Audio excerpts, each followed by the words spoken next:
votre émission Autour des glaçons avec le Hate, les caves, nos partenaires fraîcheurs.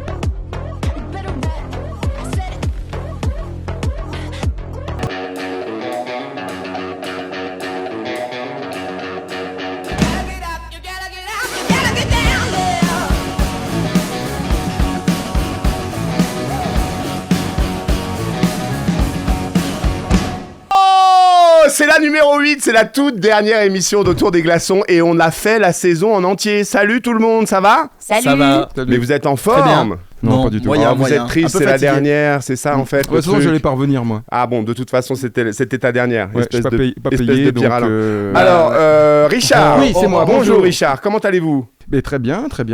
Bonjour Dorothée, bonjour Fleur, comment vas-tu ? Bonjour, ça va super et ça toi ? va, ben, trop bien. Aujourd'hui, on a un espèce de fil rouge et je crois que tu vas nous parler un petit peu de quelque chose de Fleur dans ce fil rouge. Voilà, j'ai un petit peu dévié aussi pour élargir un peu le sujet. Je vais T'as vous un petit peu parler dévié, de ouais. zones humides Ouh là là. et notamment les zones humides du site de Brand Pardon. et d'une fleur en particulier. Une fleur en particulier. Ok, on n'en Je sait sens pas les plus. esprits tordus. Mais là, non, mais tout va bien. Réveillés, hein. Ça, c'est Tout va Max. bien. Ils ont fait une découverte orthographique et Ah du oui. coup, on a du mal. Monsieur Max, Bonjour. comment allez-vous bien ? Nickel, très bien. Parfait. Ouais, tu nous parles de quoi aujourd'hui ? Et ben moi je vais pas parler de zone humide mais je vais parler aussi de Brand un peu. Ouais. Ah ouais, Ouais. c'est vrai. Et tu sais, on a aussi Ellie qui arrive dans quelques instants et qui va nous parler un petit peu de pétanque. T'as révisé un peu la pétanque ? Pas du tout. Ok, bah révise parce que Ouais. là, je pense que ça, Ah va ouais être, ça va être jouable. Mince. On a plein d'autres chroniqueurs qui sont là, ils sont tous là, faites du bruit, bah et donc ça va tourner pas mal, etc. Et on vous l'a dit il y a quelques instants, on a un fil rouge aujourd'hui et pendant ce fil rouge, il y a un générique spécifique parce que là, on reçoit... On On a reçu. On bégaye comme la musique. On non, on peut le dire. bégaye pas, on essaye que ça fonctionne bien. Mais On reçoit en fait, Marie-Christine. je vais couper la musique, on fait comme s'il y avait la musique, Ouais, Guillaume, ce il va sera mettre plus la simple, musique ouais, en post-prod, parce ça qu'elle sera est- plus elle est simple. pourrie, là. Ouais, elle est pourrie là. Donc on reçoit l'Indiana Jones française. Marie-Christine. Même carrément l'Indiana Jones de l'Alpe d'Huez. Oula. Et elle n'est pas toute seule en plus aujourd'hui, elle est accompagnée de Fabien Perazza. On peut les applaudir fort, s'il vous plaît, Marie-Christine Bellimètre. Flavien, j'ai dit quoi ? J'ai dit Fabien, Flavien. On est trop content de vous avoir dans cette émission exceptionnelle, puisque c'est un peu la dernière pour nous. Mais alors pour vous, c'est pas la dernière, parce que vous avez plein de choses à nous dire sur le site archéologique de Brand. Et je crois que, Christine, je pense qu'on peut le dire, c'est un peu l'histoire de votre vie, c'est un peu une sorte de vos enfants. Déjà, bonjour et merci de nous accueillir. On a effectivement plein de choses à dire. Et puis, Brand, oui, Brand, ça a beaucoup conditionné toute mon existence puisque j'y ai consacré 38 ans. Ah ouais, 38 Enfin, ans. 38 campagnes de fouilles, mais avec toutes les études qui Alors vont une le campagne reste de l'année. fouilles, ça veut dire quoi ? C'est pendant quelle période de l'année ? Vous faites ça, j'imagine, pas trop l'hiver ? Vous faites ça plutôt non. l'été ? Comment ça se passe ? On n'a pas construit d'igloo, non. Non, c'est ça. On quoi. aurait pu essayer, mais on l'a pas fait.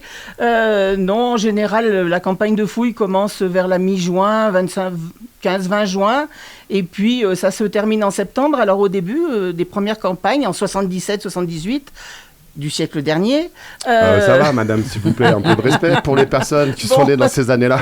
Bon, et donc effectivement, avec plein d'allants on a fait 3 mois d'affilée, et puis petit à petit, on a fini par faire plus qu'1 mois et demi. Alors, Donc, voilà. ça veut dire, c'est une équipe de combien ? À chaque fois que vous veniez pour faire des fouilles, c'était une équipe de combien de personnes ? Chacun avait son rôle. Tout à l'heure, un peu en blaguant, on l'a joué Indiana Jones. Est-ce que on est comme ça, là, avec la petite brosse à dents qui va bien et on déterre quelque chose ? Comment ça se passe ? Ça va de la pelle mécanique au pinceau à 2 poils. Donc voilà, la gamme de l'outillage est très large. Voilà. D'accord, donc ok. Et est-ce que, alors ça c'est une question que je me posais, est-ce que pour faire toutes ces fouilles et tout ça, on a besoin d'eau pour dégager des choses, etc. Ou est-ce que on fait vraiment tout à la main sans rajouter un peu d'eau, etc. Ah non, on rajoute pas d'eau. Non. Là, ça nous ferait de la bouillasse. Ah ouais. Et on verrait absolument plus rien, puisque le principe de l'archéologie, c'est de travailler ce qu'on appelle en stratigraphie. C'est-à-dire que normalement, les couches les plus anciennes sont au fond et les plus récentes sont en haut. Donc en fait, si on veut comprendre la chronologie d'un site, il faut bien décaper... Donc on choisit un strate par périmètre, strate. c'est ça, Voilà, on choisit un périmètre, oui. et après on taille un peu comme une carotte. Oui, mais alors oui et non en fait, parce on fait ce qu'on appelle de la fouille en extension, c'est-à-dire que si on fait juste un tout petit sondage, une carotte justement, Ouais. a priori on verra pas le contexte, l'environnement, Un objet, il a d'intérêt que s'il est dans un contexte et dans un environnement. S'il est tout seul, il est peut-être beau, mais enfin, il ne nous raconte pas grand-chose, quoi. D'accord, Voilà. c'est passionnant. Est-ce que vous, les chroniqueurs, vous avez des questions passionnantes à poser à MC? C'est vrai, Max? Ouais, C'est toi qui te lances direct? On y croyait Alors, pas. je vous explique ce qui se passe chez vous à la maison. En fait, ce qui se passe, c'est que les chroniqueurs se battent toujours pour avoir la première question, Ouais, pour parce être qu'on a sûr peur que les que tout le monde leur pique pas la question d'après. Max, Non mais je expliquerai pas ça parce qu'elle avait une bonne question, Fleur, Dorothée, comme vous voulez. Allez, Max. Je peux te donner ma question. Vas-y. Non, mais vas-y, du coup, Fleur. Laisse Fleur. Non, laisse Fleur. quel est Laisse pas Fleur. l'objet ou la chose la plus étonnante que vous avez retrouvée ici? Quand il veut... Ah, Flavien. Ah oui, pardon. non, Flavien, il donne des consignes Non, micro. non, Il est bien, oui, ce oui, Flavien, oui, il oui, est bien. Ah, bien, bien. Non, en fait, ce qui est très étonnant, c'est de trouver d'abord un habitat permanent du fin 12e, 13e siècle à 1800 mètres d'altitude. Pour le moment, c'est le seul qu'on connaisse en Europe. Bon, peut-être qu'un jour, les Suisses, dans les Grisons, vont nous trouver quelque chose de plus haut et plus original, mais disons que c'est peut-être ce qu'il y a de plus marquant. Sinon, les choses intéressantes à trouver, hors les mines, mais je pense qu'on va peut-être On va y en parler, revenir, bien sûr, oui. c'est effectivement de voir tous les petits objets qu'on a pu trouver et qui sont notamment des accessoires, des décors du vêtement, qui nous montrent qu'en fait, ces gens-là se pomponnaient. Ah ouais, carrément, Voilà. là, comme ça, ici, dans Ah le site oui, de Brand, oui, il oui, se oui. pomponnaient. Ils se pomponnaient. Il y avait combien alors d'habitations? Il y a combien d'habitations? On en a mis à nu combien? Alors en fait, quand vous vous promenez sur le plateau, vous voyez des cuvettes rectangulaires. Chaque Ouais. cuvette est un bâtiment. Alors après, il est un peu difficile de faire le distinguo entre un atelier et une habitation, parce que comme ça, en surface, c'est pareil, mais on a environ 80 bâtiments. D'accord. Alors, on a beaucoup fouillé les ateliers, mais on peut penser qu'il y a, au moins 50% de ces cuvettes qui sont des habitations. Mais c'est à la louche, hein. On C'est une rappelle quand même estimation. aux gens qui nous regardent qu'on est en fin 1200... pas fin 1200, fin 12e siècle, 13e siècle, 13e, début 13e, début donc 14e. on sent quelque chose, c'est ça? On est à peu près... Oui, là, on a pu faire des datations, pas spécialement par les archives, parce qu'elles sont un peu plus récentes, mais par le bois, les bois qu'on a trouvés dans les mines, on peut dire qu'on commence fin 11e, tout début 12e. D'accord. Et donc, ça veut dire quoi? À cette époque-là, on est habillé comment? Comment on se On est protège tout du froid? On est tout nus là, c'est pas... Alors, les vêtements, pour cette époque-là, on les connaît un petit peu par les images, l'iconographie, sauf qu'ici, on est dans un contexte particulier, Complètement. c'est-à-dire qu'on est à 1800 mètres C'est d'altitude. ça? Il y avait beaucoup plus de neige que ce qu'il y a maintenant. Et surtout, ils sont dans des galeries qui sont des galeries souterraines, qui sont parcourues d'une eau glacée. Donc j'imagine qu'ils s'habillaient vraiment très chaudement. Alors on a retrouvé des petits bouts de tissu. C'est ce qu'on appelle des sergés de laine. C'est du tissu, des draps de laine, disons. D'accord. Voilà. Qui sont brodés. Ah non, mais c'est tissé probablement sur place, parce qu'ils D'accord. avaient des moutons. Donc Ah ouais. ils font de l'élevage. Et ils devaient probablement Donc, faire en gros, ils sont leur en vêtement. autonomie totale ou on ne sait pas trop? Non, pas du tout même. Enfin, ils sont en pas autonomie. du tout. Ils sont en autonomie pour tout ce qui est une partie de l'alimentation, c'est-à-dire tout ce qui est relié à l'élevage. Ils ont les moutons, donc ils ont de la laine, du fromage, de la viande, bref. Mais par contre, tout ce qui est légumes et fruits, ils l'achètent dans la vallée. D'accord, donc ça veut dire qu'il faut organiser Mais- la descente et tout. Waouh. D'après les recherches, ils vivaient ici à l'année quand même. Ah oui, ils vivaient à l'année. Ça, c'est certain, parce que l'église est une paroisse. D'accord. Ça, on le sait Et par ils- les archives. Et ils Et on votaient à ne fait US pas ou une ils votaient paroisse pas à pour un US? habitat permanent. Pardon. Non, c'est pas grave. Non, c'est moi. Tu veux dire C'est quelque dingue, chose hein? Et toi, Fleur, est-ce que tu as une question à poser sur Brand? En fait, moi, je voulais savoir si vous avez retrouvé des ossements humains. Ah oui. Eh oui. Oui, parce qu'on a fouillé le cimetière. Oui, on a fouillé le cimetière, pardon. Et j'ai des petits coups de coude qui me rappellent qu'il faut que je me rapproche du micro. Il est parfait, Flavien. Pour l'instant, on n'a pas fait parler, mais il va parler. Hein, vous allez voir, il fait pas que... Donc effectivement, on a fouillé une partie du cimetière. Je dis une partie parce que Hippolyte Muller, qui est le fondateur du musée dauphinois à Grenoble, a fait 2 campagnes de fouilles ici en 1899 et 1901. Et il dit dans son cahier de fouilles, ce qui est assez remarquable parce qu'à l'époque on ne tenait pas de cahier de fouilles, lui en a fait un, et il dit qu'il a sorti un grand nombre d'ossements. Voilà, donc pour les statistiques, c'est pas terrible. Non. Mais nous, on a fouillé, effectivement, on doit avoir quelque chose comme une centaine d'individus. Ah ouais. Et qui sont dans les réserves du musée ici. Et du coup, vous estimez à combien la population sur le site à ce moment-là? Non, c'est assez difficile, mais on peut dire que sur les 2 siècles et demi qui a duré l'occupation du site, on peut penser peut-être environ 250 à 300 personnes. Wow, c'est énorme. Voilà. Richard, Alors moi, c'est pas du tout une question sur Brand, eh ben, pose la question que tu bien. veux. mais c'est une question sur l'archéo En général, en voilà. règle générale. Lorsqu'on est archéologue, Et qu'on n'est pas Aux- n'importe quel archéologue. Oui, quand bien même, sûr. Oui, il y en a d'autres quand même. Hein. Quand même. Aux On n'a pas yeux- cité le CNRS, mais pardon, excuse-moi. aux excusez-moi, yeux du grand public, Il s'énerve. c'est l'Égypte, c'est l'Égypte. Alors, est-ce qu'on n'est pas un peu frustré quand on est archéologue de dire, on est sur un site, mais les gens sont pas réactifs, sont pas intéressés, moins intéressés, dirais-je, que lorsqu'il s'agit d'égyptologie ou encore d'autres sites plus connus. Alors ça, c'est une situation que je connais bien parce que je dis plus que je suis archéologue. Je dis je suis chercheur au CNRS parce qu'à chaque fois, on me dit « Ah, l'Égypte !» Ben non. La Grèce, alors ? Ben non. Alors quand ça m'énerve vraiment, je dis « Je rentre dans la boue sous terre ». Voilà. Ce qui est quand même une grosse partie de mon travail, quand même. Hein. Voilà. Non, dès qu'on explique aux gens, et Flavien pourrait en parler presque mieux que moi, parce que c'est lui qui fait les visites commentées du site pour les journées du patrimoine, pour les portes ouvertes, etc. Et dès qu'on capte l'attention des gens, en leur racontant ce que c'était que Brand, et comment on vivait au Moyen-Âge, ici, ça Oui, les bien sûr. passionne presque autant que l'histoire de Ramsès II. Oui, hein. bien sûr, dès qu'on parle de Franchement. l'anecdote, en fait, de ce qu'on a Ouais. trouvé, c'est vrai que les gens sont beaucoup Oui, ce que plus tu aurais dû intéressés. faire en fait pendant toutes les émissions où tu aurais dû nous intéresser et tout ça. Mais c'était bien que tu as essayé quand même. Tout à l'heure, on va voir ça avec le Flavien. Ouais. MC me tend la perche, nous tend la perche. Oui. Vous avez plein de trucs à nous dire, Flavien, justement, puisque c'est vous qui faites la présentation, comme on le disait, pour les Journées du patrimoine. D'abord, les Journées du patrimoine, je crois que c'est bientôt. Et comment ça va se passer ? Alors, les Journées du patrimoine se déroulent au niveau du département sur 4 jours, du vendredi au lundi. Hein, et à Brand, on va faire 2 visites commentées, le vendredi et le lundi Alors, à c'est quoi 14h. les dates ? C'est en septembre ?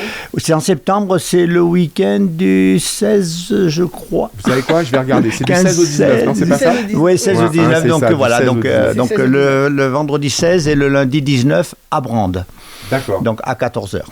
Et donc là, on vient. Faut s'inscrire un peu avant ? Pas forcément. Pas forcément. Sauf si vous êtes un groupe, à ce moment-là, il vaut mieux nous D'accord. appeler. Hein. Et après, vous nous accueillez et vous nous expliquez tout. Ah, voilà, donc après, eh bien, tout dépend de l'intérêt du groupe, parce Ouais. qu'on s'appelle en fonction des groupes, et souvent aux Journées du patrimoine, les gens sont particulièrement Plus intéressés, curieux. plus Ouais, c'est curieux vrai, c'est que... vrai. Et la dernière visite que nous avons fait lors des Journées nationales de l'archéologie, la visite a duré 2h30. Ah ouais. Le public était tellement passionnant et passionné. Voilà, c'était une excellente visite. Il n'y a pas besoin d'avoir un diplôme, je sais pas, d'alpiniste. On Non, peut y aller donc tranquille. des baskets suffisent puisque le plateau, c'est un village, hein, c'est plat. Hein, on est dans la zone. On est juste à côté là. hein. juste en à fait, côté. On tourne, on est juste à Oui, côté. là, on est de la- à 300 mètres. On est à 300 mètres de l'entrée du site. Exactement. Par exemple, c'est quoi l'anecdote que vous aimez bien diffuser, qui accroche un peu le public, qui fait que tiens, allez, ça y est, je les ai avec moi. Je vais Ouais, poser celle-là. une colle là. C'est comme Ah, c'est Marie-Christine. L'intérêt, c'est ce site. C'est le site d'une façon générale. Après, si il y a quand même une anecdote que je parle, c'est qu'avec on a une photo, on a trouvé une chaussure en cuir peau de marmotte. décorée d'hommes et qu'on a trouvé au fond de la mine. Donc c'est pourquoi elle était là, qu'est-ce qu'elle fichait là, et je rends toujours hommage à l'archéologue qui Je l'ai trouvé. qui a trouvé, parce que c'était pas évident de se douter du résultat une fois restauré. Alors, on l'a pas dit, mais mine, parce qu'on trouve quoi en fait comme minerai à l'intérieur ? On trouve vraiment des choses vraiment précieuses. Le minerai, oui, c'est du plomb et du cuivre argentifère. Ah. Et donc, le nom latin de l'agglomération, c'est l'Argenteria de Brandis. Et c'est pas la Plomberia, c'est vraiment pour l'argent qu'ils ont exploité. Alors évidemment, le cuivre est très précieux aussi, et le plomb sert dans des tas de choses, à cette époque-là, comme partout, comme tout le temps. Mais ce qu'ils ont cherché ici, c'est l'argent, au profit du dauphin, puisqu'on est dans le Dauphiné et qu'on n'est pas encore français, et que je dis on, parce que je m'associe à ces braves gens. Voilà. Mais, vous avez raison, Marie-Christine. donc je n'étais pas encore française à Vous faites l'époque. partie de la bande. J'étais dauphinoise. Et en fait, le dauphin veut battre monnaie. Et la monnaie, à l'époque, c'est le denier. C'est une monnaie d'argent. Et donc, un seigneur éminent comme le dauphin a 3 droits: de lever une armée, de rendre la justice et de battre monnaie. Donc, c'est précieux pour lui. C'est très précieux. Voilà. D'accord, ok, très bien. Vous savez, ce que je vais faire, comme vous parlez de choses précieuses, on va faire rentrer 2 de nos nouvelles chroniqueuses qui sont là déjà depuis 2 émissions, qui sont très précieuses à cette émission, parce que les autres dorment en fait. Donc, pour l'instant, on va sortir les garçons. Non, t'avais une question avant ? Non, c'est pas grave. Vas-y. Non, d'abord ta question et après je sors les garçons. Vous parlez de... Mais il reste encore des matières précieuses dans le... Non, c'est fini. Ils ont tout Non, je savais qu'il allait poser cette question. Ah non, vous savez, lui, sinon il va y aller. Il va y aller avec sa moto, il va y aller. Bon courage, parce que les galeries ne sont pas bien praticables. Hein. D'abord, on rappelle même aux enfants c'est pour ça qu'ils sont partis à la fin, parce que ils avaient pris tout ce qu'il y avait à prendre, ils sont repartis. Et on rappelle aux enfants de l'Alpe, je fais un petit peu de prévention, on n'y va pas comme ça, enfin voilà, on fait très attention, surtout c'est vraiment des lieux dans lesquels on n'a pas le droit d'aller. Ils sont venus pour ça et ils sont repartis une fois qu'ils avaient tout... Alors pour deux raisons principales, ils sont repartis. C'est parce que le milieu du XIVe siècle, surtout à cette altitude-là, correspond au début de ce qu'on appelle le petit âge glaciaire, c'est-à-dire une dégradation climatique importante, avec notamment beaucoup de pluie et puis beaucoup de froid. Et bon, la vie à 1800 mètres d'altitude, ça devait pas être facile tout le temps. Et la deuxième chose... Il y avait TV Alpes d'Huez ou pas déjà ? Comment ? Non, il n'y avait pas de pizzeria, il n'y avait rien, donc c'était très dur. Et ils étaient obligés de cuisiner eux-mêmes leurs moutons, voilà. Et la deuxième raison qui a joué aussi, c'est que le filon s'épuisait. C'est ce qu'on appelle des filons qui sont... le gisement est un filon d'abord, et ils sont beaucoup plus riches en surface et ils s'amincissent, et plus on s'approfondit, plus ils s'appauvrissent. Et il arrive un moment où ils ont toutes les mines médiévales ont le même problème, c'est que profondément sous terre, vous avez des venues d'eau très importantes. D'accord. Et il arrive un moment où ça coûte beaucoup plus cher d'enlever l'eau à dos d'homme ou avec des norias que la richesse qu'on peut en extraire. Qu'on arrive à extraire. D'accord, on voit très bien. Bon, les garçons, je peux vous mettre dehors 2 secondes ? Allez, on se casse. Vous reviendrez, hein ? On va à l'apéro ? S'il vous plaît.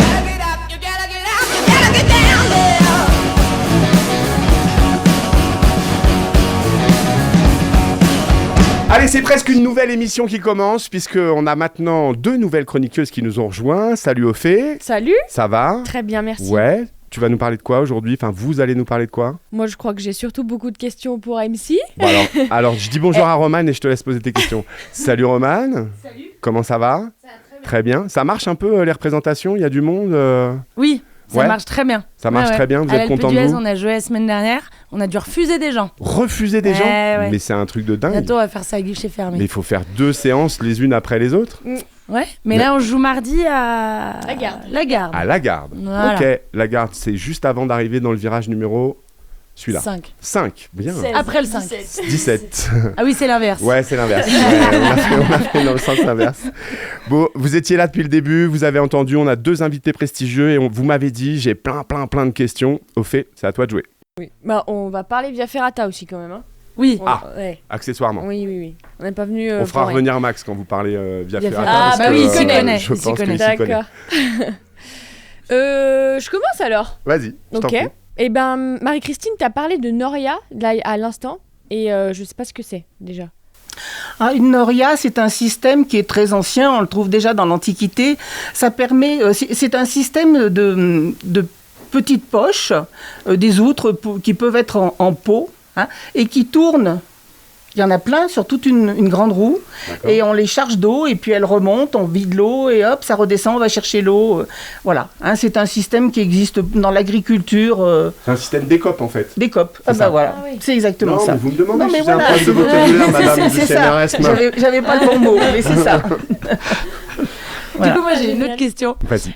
Quand tu as commencé les fouilles, vous étiez une équipe... Je vous rappelle que tout le monde dit vous, il n'y a que vous 2 qui dites tu. Non, mais vous connaissez on a un lien spécial avec Marie-Christine. Ok, d'accord. On a un lien très spécial parce qu'au théâtre, figurez-vous, on y revient, vous allez dire qu'on est lourde. Hein. Non, mais nous avons joué une pièce sur Brand, l'histoire de Brand et l'histoire du dauphin.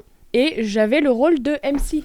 Et moi j'avais le rôle de Joël, sa collègue. Ma collègue. Vous êtes calés. Oui. On est calés, d'où le multi-questionnisme. Oui. Voilà. Vas-y, je t'en prie, Romane. Et donc du coup, quand vous avez commencé les fouilles, toi et Joël, vous avez commencé toutes les 2 ensemble. Et vous étiez une équipe de combien ? Alors on a commencé toutes les 2 parce que Joël Bruno, donc... On lui fait un coucou ? Oui, on peut lui faire coucou. Coucou, Joël. Elle est en Ardèche, mais bon, Ouais, mais on sait jamais. tant pis pour elle. Vous savez, tout le monde regarde tes Joël belles lisait le latin comme moi je pourrais lire le Dauphiné libéré, donc Ah ouais. c'était quand même un atout important puisqu'il y a des archives aussi pour Brande. Et puis moi l'archéologie, voilà, c'était ma pratique, donc effectivement on était très complémentaires. Si ce n'est qu'elle est aussi devenue archéologue professionnelle après, elle s'est pas limitée aux archives.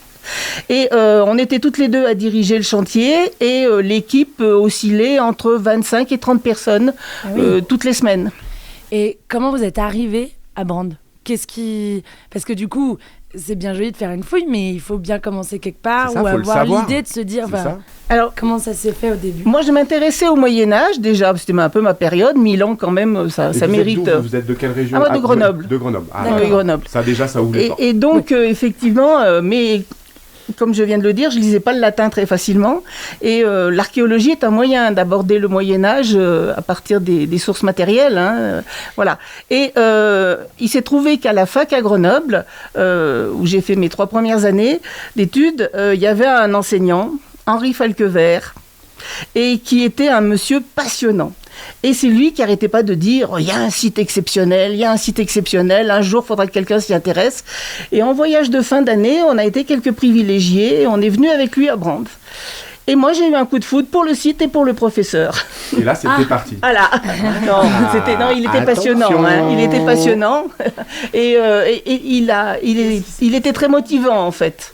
Et donc, on s'est lancé avec Joël, qui était à la fac avec moi. On s'est lancé toutes les deux sur ce site. Tout de suite D'accord. à la sortie de l'école. Non, enfin, tout ce qu'il nous en avait parlé et de tout ce qu'il... Parce que ce professeur nous parlait essentiellement effectivement de la culture matérielle. Il nous parlait pas de Jeanne d'Arc et des grandes batailles, et voilà, qui est la vision classique du Moyen-Âge. Alors que lui nous a ouvert un petit peu sur tout ce qui était paysannerie, culture matérielle, etc. Et ça nous a passionnés toutes les deux. Je rebondis Effectivement. 2 secondes sur le côté l'école qui me donne envie, etc. Enfin, plus que l'école, la fac qui me donne envie. Si par exemple, là, il y a des jeunes gens de l'Alpe d'Huez qui nous regardent et qui ont cette âme un peu d'Indiana Jones, bon, je suis désolé d'insister sur le cliché, mais qui ont un peu cette âme, qu'est-ce que vous leur conseillez ? Il faut faire quoi à l'école ? Bon, il faut bien travailler, ça c'est sûr, mais comment on peut aller un petit peu plus loin quand on est un jeune, je sais pas, entre 9 et 12 ans par exemple, et on a envie d'aller un peu plus loin ? Est-ce que juste on s'achète le truc dans la boutique et on vient gratter le plâtre qui a été fait par un industriel, ou est-ce qu'il y a d'autres solutions ? Alors, il n'y a pas énormément de chantiers ouverts aux très jeunes archéologues en herbe. Effectivement, C'est une c'est un idée, petit non ? peu compliqué. Comment ? C'est pas une bonne idée ? Ah si, c'est une bonne idée. Le problème est d'arriver... On a fait des tests ici, avec l'Office du tourisme. On a organisé des semaines d'archéologie pour les jeunes touristes ou les enfants du pays. Et c'est un petit peu difficile parce qu'il faut que les sites soient... Comment dire ? Préparé un peu. Oui, Comme un tour de magie. et puis surtout, le site de Brande en particulier est assez austère. On ne trouve pas un objet à chaque coup de truelle. Et puis, bon, il faut arriver à les capter. Effectivement, c'est difficile. En revanche, dès qu'ils arrivent à 15, 16 ans, ça nous est arrivé d'en avoir aussi, et qui ont insisté dans cette voie-là, oui. Mais D'accord.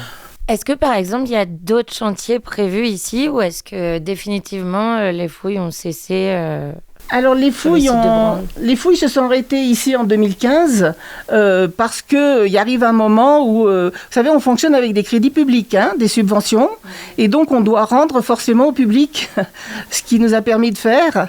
Alors ça se transforme en exposition, en publication pour différents types de lecteurs, et en particulier là, il fallait absolument on me demandait, fallait que je le fasse, mais en même temps je le savais, une publication. Donc là, c'est un bouquin qui est préparé, qui est terminé, qui va sortir au mois de décembre sur les objets justement.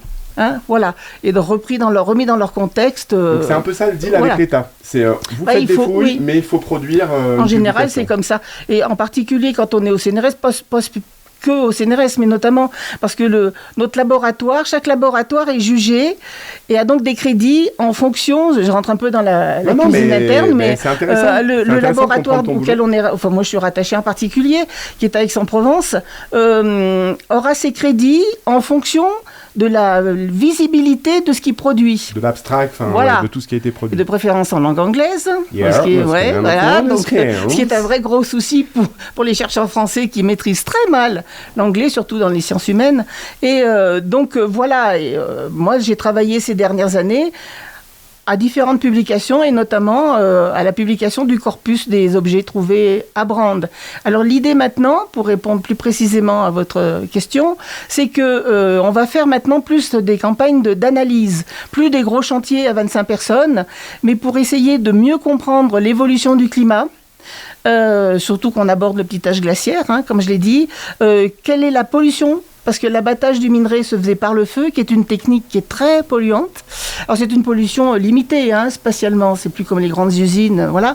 Mais voir ça, et puis on a retrouvé en fouille un certain nombre de lingots de fer, et on sait que dans la vallée d'à côté, la vallée de l'Odol, il y a des mines de fer très riches, un très bon fer, et donc l'idée est de voir à partir des échantillons de minerai, des analyses, voilà. C'est plus un programme analytique maintenant. Et puis surtout, pour finir, si je suis bavarde, vous me le dites. Non, c'est passionnant. Mais quand on voit ce qu'a fait Hippolyte Muller, qui était quand même à la pointe de l'archéologie de son époque, et ce que nous on peut faire avec toutes les analyses et toute l'archéométrie, toutes les analyses, voilà. L'archéométrie, c'est l'aspect analytique, science dure de l'archéologie. Quand on voit tout ce qu'on peut faire, moi ce que j'espère, c'est que dans 50 ans, il y aura des gens qui viendront et qui tireront autre chose encore de ce site. Donc il faut en essayer. Voilà. Trop bien, on apprend plein de choses. Alors, il y a une jeune fille ici qui se dirige justement vers...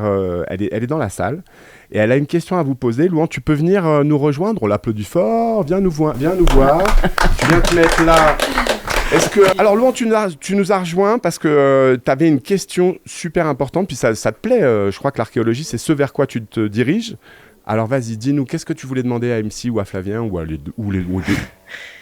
L'archéologie, elle nous apprend beaucoup de choses sur le passé. Du coup, je voulais vous demander, par la suite, comment vous faites parler de ces vestiges ? Il y a tout un tas de méthodes, en fait, qu'il faut utiliser en même temps ou successivement dans le temps.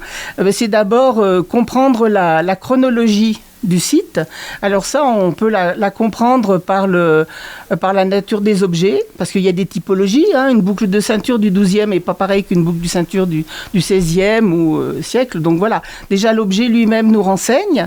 Les bois, les matières organiques qu'on peut faire dater soit par carbone 14, mais pour le Moyen-Âge, c'est pas assez précis, c'est bon pour la préhistoire, mais on l'utilise quand même. Hein. Soit une méthode qui est la dendrochronologie, que vous devez connaître, on a dû vous en parler, c'est une datation à partir des cernes des bois.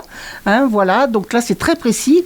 Non seulement on peut vous donner l'année, mais la saison d'abattage de l'arbre. Donc ça, c'est les fameux cercles dans le bois, voilà, c'est ça? C'est les cernes de croissance du bois. Alors quand on a un cercle, c'est un an? Non, c'est 2 ans. Un arbre en moyenne met 2 cercles par an, 2 cernes par an, et ça vous donne tout un tas d'indications sur les conditions aussi de croissance du bois, s'il est dans une forêt dense, s'il est tout seul au milieu d'une clairière. Enfin bon, voilà, sur le climat. Et puis en fait, c'est comme les êtres humains, plus il y a de cernes, plus c'est. Voilà, exactement. Sauf que nous, on ne tronçonne pas pour avoir une vision de nos cernes internes. Donc, ce qui est un avantage quand même. Et puis ce qu'on appelle la stratigraphie, hein, c'est-à-dire l'empilement des couches, c'est le même principe que pour la géologie. Les géologues travaillent par stratigraphie, les archéologues aussi. C'est-à-dire qu'on essaye de séquencer les différentes couches, les empilements de niveaux d'occupation ou d'abandon, hein, de désertification. Et voilà. Alors après, effectivement, ce qui est relativement nouveau, c'est-à-dire depuis une douzaine d'années, ce qui à l'échelle de mon âge est peu, mais à l'échelle de vôtre est beaucoup. On a développé, enfin pas moi, mais les chercheurs ont développé l'archéométrie. C'est-à-dire que c'est ce que je disais il y a un instant, c'est les sciences dures appliquées à l'archéologie. Et on arrive à voir, par exemple, qu'un exemple, mais en analysant des barres de fer de construction du Palais des Papes à Avignon, on pouvait quand même penser que le Palais des Papes... c'est le plus grand prince d'Occident, le pape, à ce moment-là. Hein. Quand il s'installe à Avignon, on pouvait penser qu'il faisait appel à des artisans et des matières premières exceptionnelles. On connaît déjà un certain nombre de pratiques métallurgiques. Et bien, quand les archéomètres analysent ces barres de fer, on s'aperçoit que c'est de la cochonnerie. C'est tout à fait lambda, hein, en fait. Voilà. Et donc, en fait, voilà, c'est des choses qui permettent de mieux comprendre les techniques employées, les fabrications, les matières premières. Et l'archéométrie est vraiment essentielle maintenant Ça à déromance un peu le truc Ouais, ou- ça met les choses à plat, quoi. Ouais. Effectivement, ça permet de... Voilà, mais le palais des papes reste magnifique, hein, et il tient. Donc, C'est ça, pas comme voilà. le pont. Mais voilà, ça permet effectivement de mieux comprendre comment les hommes ont travaillé, comment ils se sont approvisionnés en matières premières, ce qu'ils ont mangé, toutes ces choses-là. Je reviens 2 secondes à Brande. Est-ce qu'on est capable un peu d'établir la vie de famille à Brande ? Enfin, on sait un peu comment ça se passait. Il y avait des femmes, il y avait des enfants. Ils vivaient effectivement en famille, hein, sur le plateau. Alors déjà, on le sait parce que l'église est une paroisse, c'est ce que je commençais à dire tout à l'heure, on ne fait pas une paroisse pour un habitat temporaire, Eh oui. hein, déjà. Donc Oui, on déjà, sait- dès qu'il y a un lieu de culte, en fait... Et puis surtout le rang de paroisse. Hein. Ça pourrait être une simple chapelle, mais non, Ouais. c'est pas le cas, c'est une paroisse. Donc, Ecclésia, Saint-Nicolas des Brandistes, donc voilà, les archives sont claires là-dessus. Et puis, quand on fouille les squelettes humains, on trouve des hommes, des femmes, des enfants. D'accord. Hein, voilà, donc effectivement, il y a tout le monde. Voilà. Ils vivent là en famille, et on le sait pour des époques un petit peu plus récentes, où les archives sont plus claires et donnent plus d'informations. Les femmes travaillent aussi au traitement du minerai. Hein, et les enfants aussi. À partir de l'analyse de nos squelettes humains, on a pu constater un certain nombre de déformations et de pathologies osseuses consécutives au travail minier. Et les enfants ont ces pathologies aussi. D'accord. Voilà. C'est vraiment passionnant. Louan, est-ce que tu as une autre question ? Ou est-ce que je peux te libérer parce que là, ma pauvre, t'es mal ? Non, ça va ? Non, mais tu as le droit de ne pas en avoir. Tu sais, tu es libre ici dans cette émission. Je sais que contrairement à ton père, tu travailles tes questions. Et donc, si tu en avais qu'une, tu en avais qu'une. Si, j'en ai une autre. C'est quelles études vous avez fait? Alors, moi, ce que j'ai fait 3 ans de fac d'histoire histoire à Grenoble. Et j'avais Avec pris... le fameux professeur, avec Henri 36-15, si Falquevet. t'as pas suivi l'émission, t'as rien compris. Voilà. Et donc, non, c'est un excellent professeur. Mais tout le monde était sous le charme, hein, même les étudiants. Sans eux. Donc voilà. Et du coup, j'ai fait d'abord 3 ans d'histoire, licence d'histoire à Grenoble. Et pour me spécialiser en archéologie, je suis partie à Aix-en-Provence parce que à mon époque, l'archéologie n'était pas vraiment enseignée à Grenoble. Et il fallait aller soit à Caen, en Normandie, soit à Paris, soit à Aix-en-Provence. Toi, tu sais Voilà. déjà où tu vas ? Louan, Oui, tu sais où tu vas ? Tu vas aller où ? Moi, je vais à l'UGA, c'est l'université Grenoble-Alpes. Alpes. Voilà. Et après, moi, ce que je conseille, effectivement, c'est ce qu'on disait il y a quelques instants, l'archéologie est toujours associée à l'histoire de l'art. Et c'est l'héritage du passé, ça. Hein, les archéologues du 19e siècle travaillaient justement en Égypte, en Grèce, etc.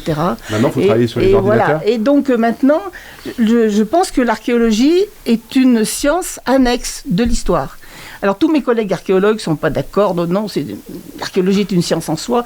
Non, pour moi, l'archéologie, c'est une façon d'aborder l'histoire et d'apporter des informations que ne donnent pas les archives. Ouais, en fait, vous êtes Donc un il petit faut peu la faire police. histoire et archéologie. Vous êtes un peu la police scientifique de l'histoire. Non, on est, non,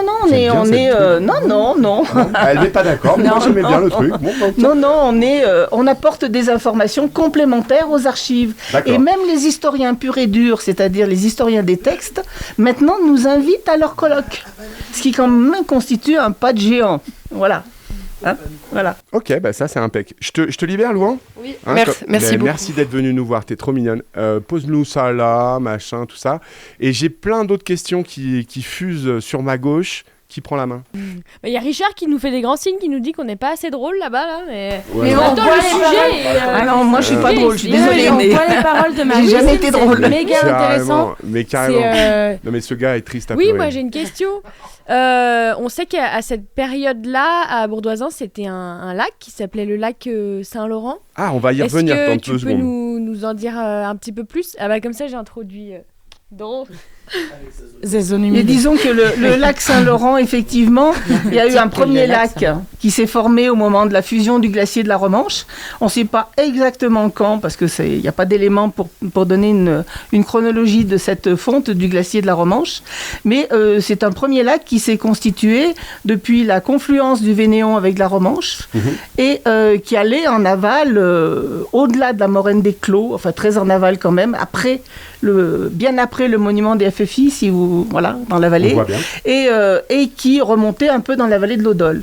Et donc c'était un lac qui était très très étal, très long, mais peu profond. Et puis il s'est sédimenté, colmaté un petit peu tout seul. Et on dit, sans qu'il y ait vraiment beaucoup de preuves, qu'à la fin du XIIe siècle, il y a eu des pluies torrentielles et les 2 cônes de déjection de l'Infernet de la Vaudaine, merci. Là, on est au niveau du monument des FFI, sont rentrés en contact et ont formé barrage, ce qui a fait reculer le lac.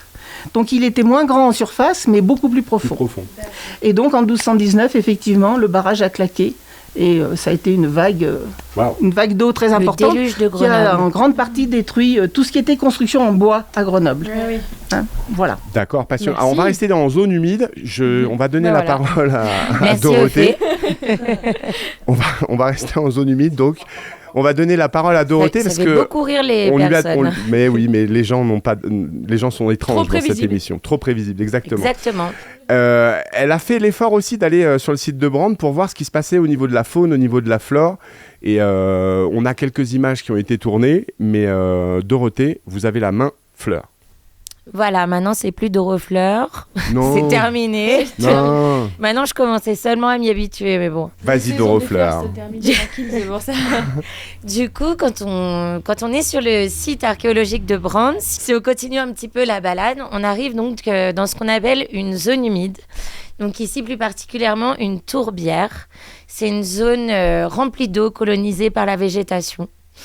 Et c'est une zone où il y a énormément de diversité, de biodiversité, que ce soit au niveau de la flore et au niveau de la faune.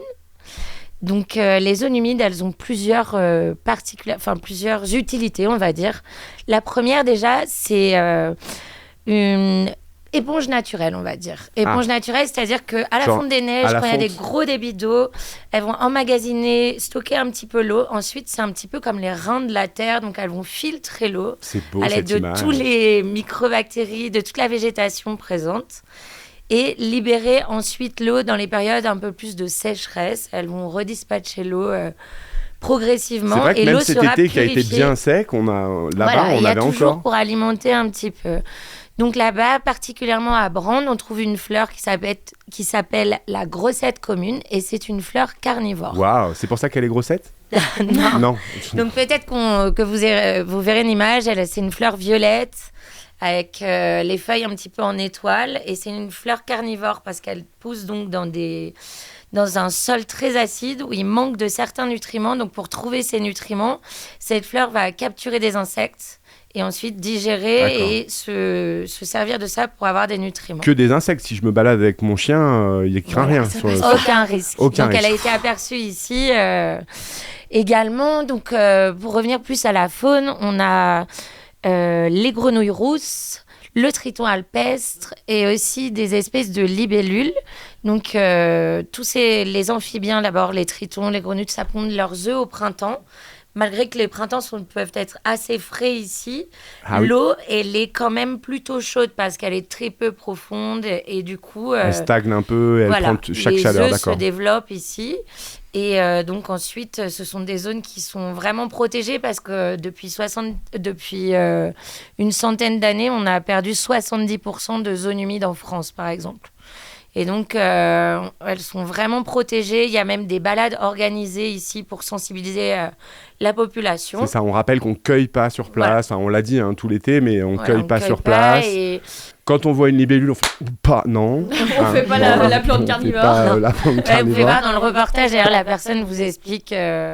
par rapport à la faune qui est présente ici, le fonctionnement. Donc, il n'y a pas que ici à Brande qu'il y en a. Il y en a aussi sur le Rifnel. D'accord. Il y en a même à Bourdoisan. Il y en a même un peu plus haut. Donc, toutes ces zones sont vraiment protégées et nécessaires, en fait, à la biodiversité, nécessaires à la vie ici en montagne. Et en ces périodes de grande chaleur, c'est un endroit frais, rafraîchissant. Voilà, et c'est très joli, très agréable de se promener là-bas, ouais. Christine, quand on fait des recherches comme vous, est-ce qu'on est sensible à la nature qui nous entoure? Est-ce qu'on y fait attention? Est-ce que ça fait partie des consignes quand on fait de la recherche? Comment ça se passe, la nature et l'archéologie? Déjà, c'est au niveau personnel, en tant que consommateurs Citoyenne, de on va dire. nature et Ouais. citoyennes. Donc voilà. Donc là, effectivement, la nature, elle est essentielle. Autrement, on ne serait pas là. Mais disons que la nature, si on se limite à son rapport avec l'archéologie, eh bien, il faut bien resituer dans quel contexte les gens ont vécu. Dans quel contexte naturel les gens ont vécu. C'est pour ça qu'on fait des analyses de pollen pour connaître la végétation.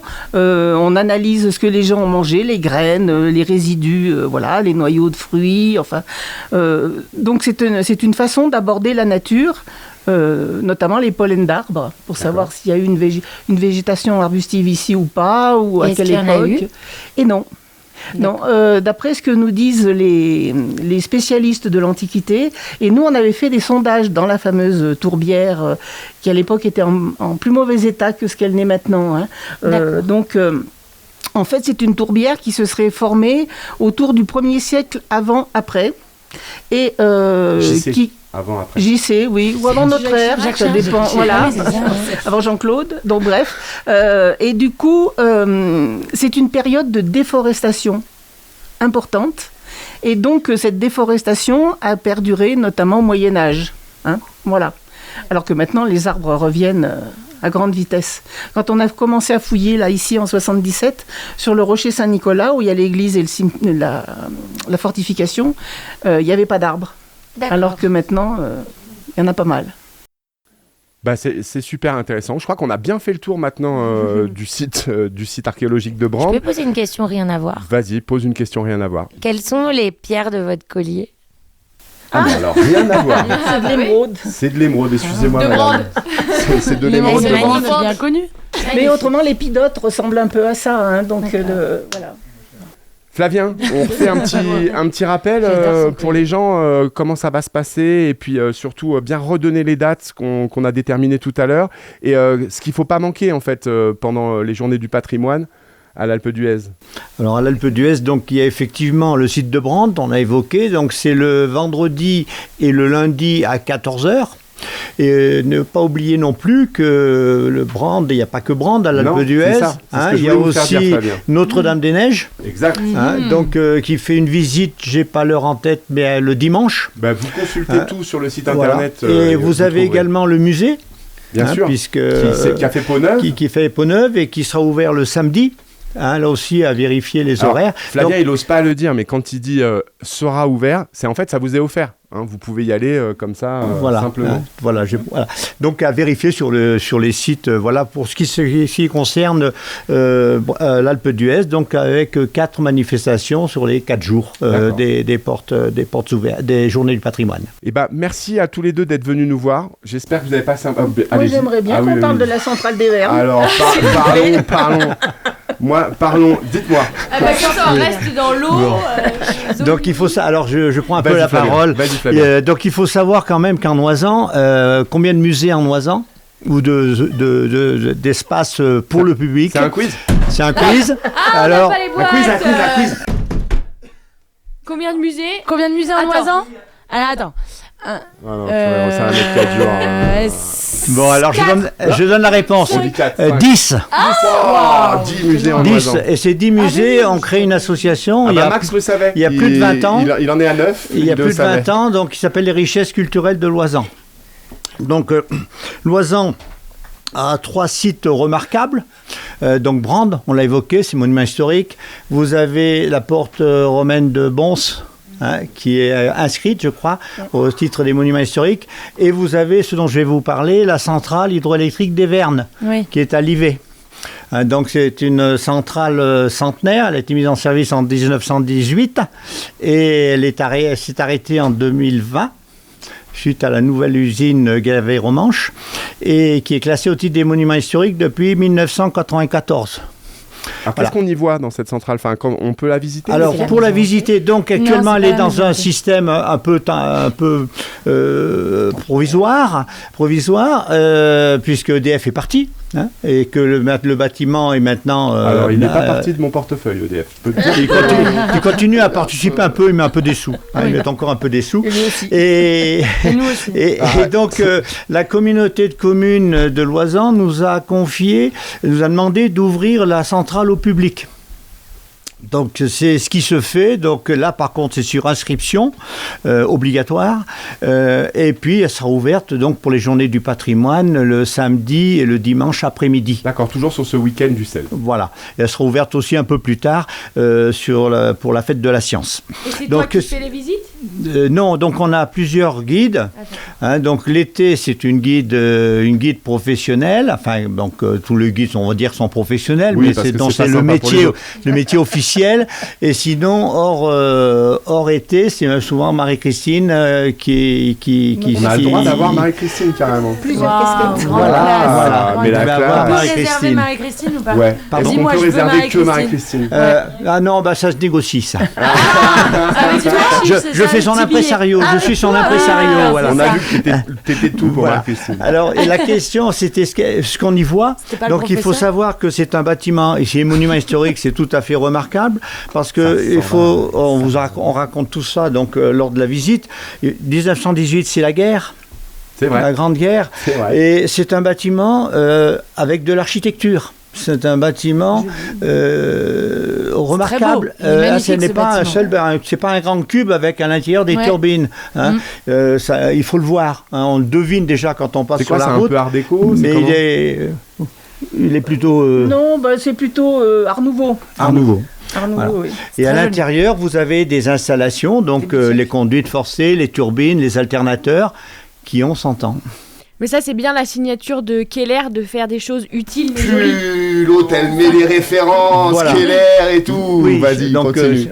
Ah bah Keller, c'est mon deuxième coup de foudre. Hein, voilà. Donc moi je marche au coup de cœur. Hein, donc voilà.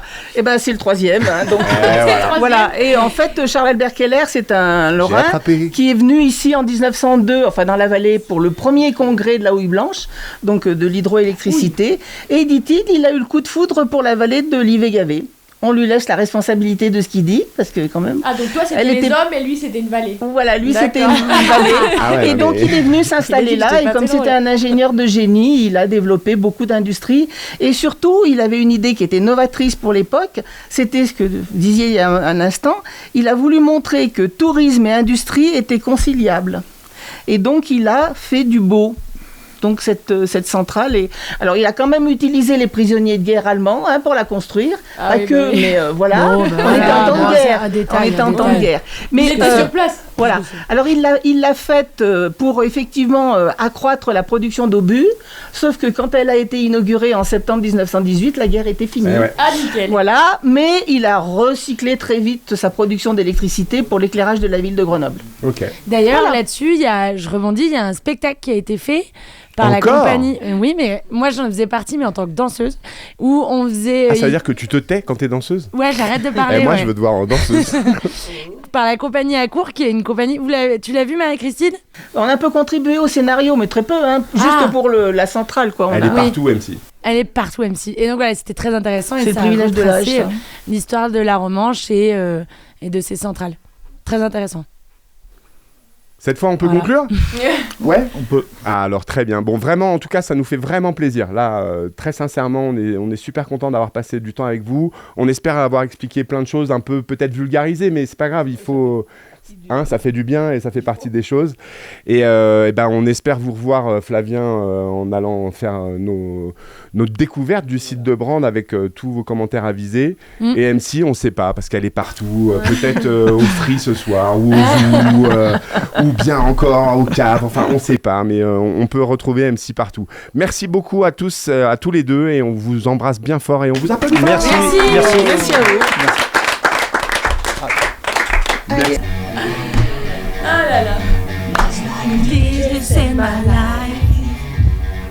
Allez, c'est une émission qui ne s'arrête pas d'enchaîner, de changer, de bouger, etc. Tout le monde est venu nous voir ce matin, on est trop contents. On va commencer par faire un petit au revoir à Fleur qui va vous dire officiellement son au revoir de l'été, puisque ça y est, c'est la dernière de l'été. Oui, voilà. Je te laisse les gens. Je te laisse les gens, les fais pas pleurer, s'il te plaît. En fait, je voulais vous dire que j'étais ravie de participer à l'émission Mais cet nous été. aussi. Je voulais dire merci à toi, Steph. Merci à Guillaume, On peut le Alpe du dire. STV. Et puis, je vous souhaite bonne continuation pour la fin d'émission et j'espère qu'on se retrouve vite. Mais grave, l'hiver, Voilà. tu vas voir, on va faire des trucs sympas. Bon, à très bientôt en tout cas. À bientôt. Salut Fleurette. Et rentre tout de suite sur le générique, Ellie.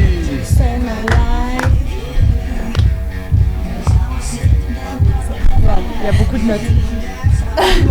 Wow. Salut Ellie. Salut Ellie. Salut. La révélation de cet été. Oh là, C'est-à-dire, oh là. ah mais ouais, non mais franchement, Sortie de l'œuf. t'as vu, Ah, mais ouais, tout de ouais. suite, tac, elle a éclos, mais Bien tel. sûr. Ellie, est-ce que ça y est, c'est définitif, tu t'installes à l'Alpe d'Huez? Oui, elle Tu me l'as- l'a dit. Elle te l'a dit? Ouais, ouais. Ouais, je rejoins la troupe. Elle rejoint la troupe. Oh Oh, yeah. attention messieurs dames, nous avons un nouveau votant. Enfin, une nouvelle votante, c'est trop bien. Bon, Comme on il est faut, super content de te retrouver. Tu vas nous parler de quoi aujourd'hui? Je vais vous parler de pétanque. Ah Oh ouais. purée. Tu vas Ouais. nous parler de pétanque. Écoute, on n'en dit pas plus parce qu'on a, Parce qu'on on se va casse, un du nouvel invité qu'on va accueillir. T'es con, mais c'est drôle. On va accueillir notre nouvel invité. C'est, vous savez, on s'est fait un plaisir à chaque fois, c'était d'avoir nos vacanciers idéaux. Et ben notre vacancier idéal aujourd'hui, il s'appelle Alex et on l'applaudit fort.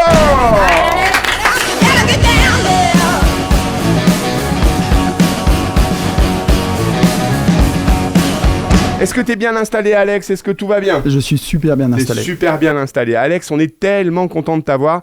Ça fait combien de temps que t'es à l'Alpe d'Huez? Depuis combien de jours? C'est ton combienième jour de vacances aujourd'hui? C'est mon 8e jour. Ouh, 8e jour, t'as des journées Grosses à noix, vacances. t'as des Ah, faut grosses y aller, là, vacances. c'est bon. T'es venu comment? T'es venu en famille? T'es venu tout seul Je suis comme venu un grand avec ton sac à dos? avec ma compagne de pas très loin. Avec ta compagne de pas très loin. C'est son C'est ta nom de compagne famille, qui est de ta pas très compagne loin de pas très Non, loin elle s'appelle Laurie. Ah, elle s'appelle Laurie. Ok, d'accord. Non, Mais elle a je une sais- particule. C'est deux pas de très pas loin. très loin La quand même. madame, C'est Madame de pas très loin. Madame de pas très loin. Madame de pas très loin. Je te présente Madame le maire de Madame le maire. De Villars. pas très loin. Bah, non de plus. Villars, pas très loin. De pas très loin non plus. De Villars Notre-Dame. Tu vois, on y est presque, mais on n'y est pas.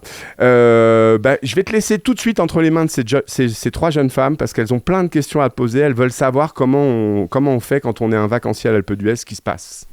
Déjà, qu'est-ce qui t'a. Vous avez choisi de venir à l'Alpe d'Huez. Pourquoi? Est-ce que t'es déjà Avec venu Laurie, il a dit Laurie. Ah, Laurie. hein. Ouais, Laurie. Exactement. Donc avec Laurie. Ma meilleure amie. Je serai là, toujours. Allez, Excusez-nous. donc pourquoi l'Alpe d'Huez? Parce qu'il faisait un peu trop chaud chez nous. Tu viens d'où? De pas très loin. Juste derrière. Il veut pas le dire, il veut pas le dire. Ah Ça va venir, ça Il va veut pas le venir. dire, je vous dis pourquoi. Il veut pas le dire parce qu'il va je parler sais de la pourquoi. Maurienne. Il a une autre particularité en plus d'être notre vacancier Il est idéal. Mauriennais. Oh merde. Voilà, c'est ça. Il est Mauriennais. Et attends, en plus, il est cofondateur de TV Maurienne. Maurienne TV. C'est Maurienne TV. un collègue. Mais du coup, il est là en. Il est en espion, tu En crois? anguille. Non, C'est je crois sûr. qu'un jour, il veut vous inviter.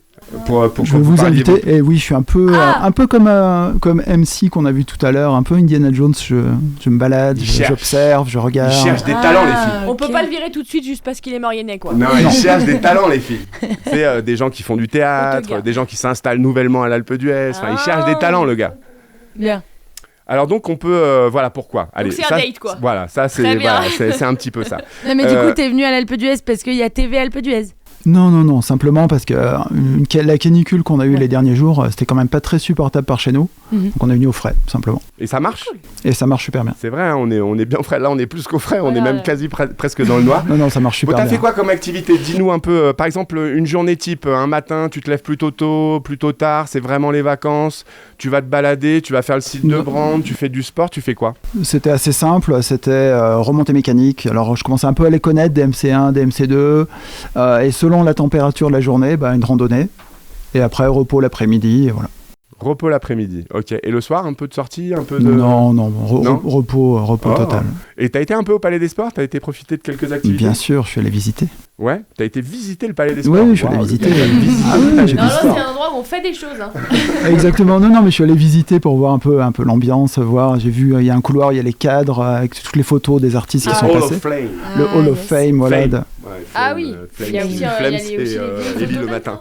Donc, je suis allé visiter ça, je suis allé voir les joueurs d'échecs dans un silence Incroyable. monastique. C'est passionnant, hein. Ça, c'est fou. On a hein. voulu faire un truc avec Guigui, on n'a pas eu le courage.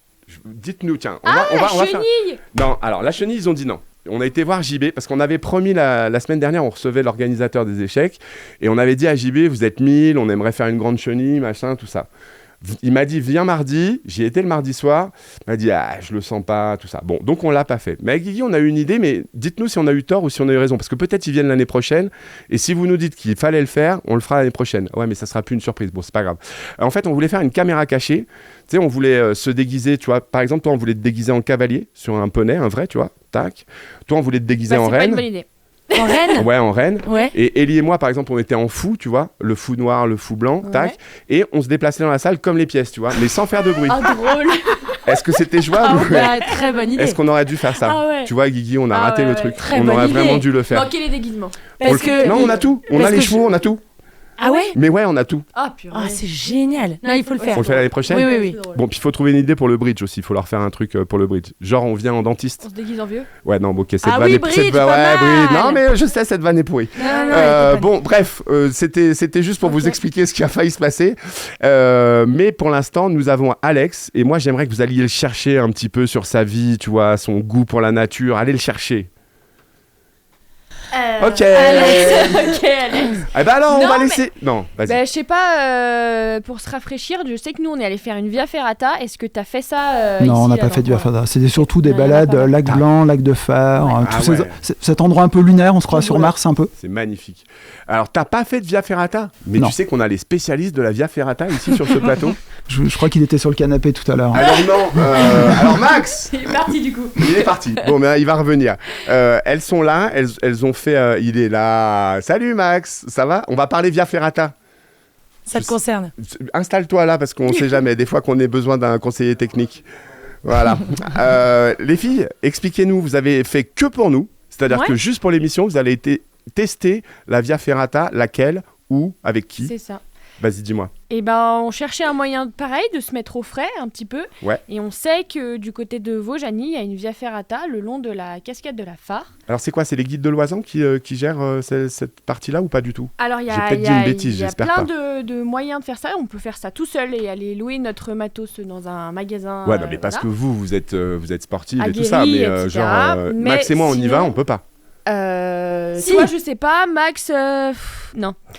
Bim, ça crache. Mais oui, on peut il faut s'adresser au guide. Ouais, c'est mieux quand même. Voilà, quand on est un touriste. Et il nous emmène faire les Via Ferrata. D'accord.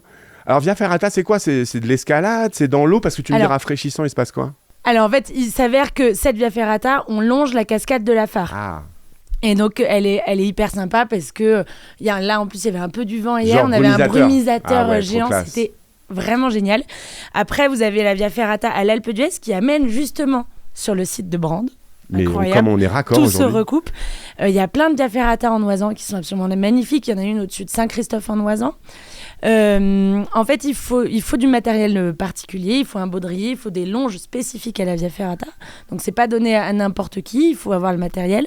Comme l'a dit Ophélie, il faut le louer, si vous l'avez pas.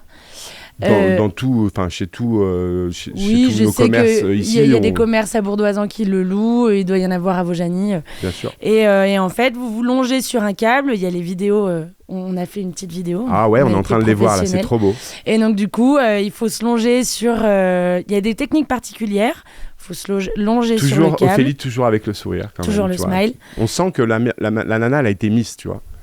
on sent qu'elle a été Miss. Voilà, mais c'est une belle façon aussi, c'est une autre façon de grimper, de monter, c'est pas de l'escalade, c'est pas de la randonnée, voilà. C'est ludique. C'est physique? C'est aérien. T'arrives, t'es fatigué en fin de... C'est quoi le parcours? C'est une petite heure? C'est une demi-heure? C'est quoi? On a mis, je pense, 1 heure.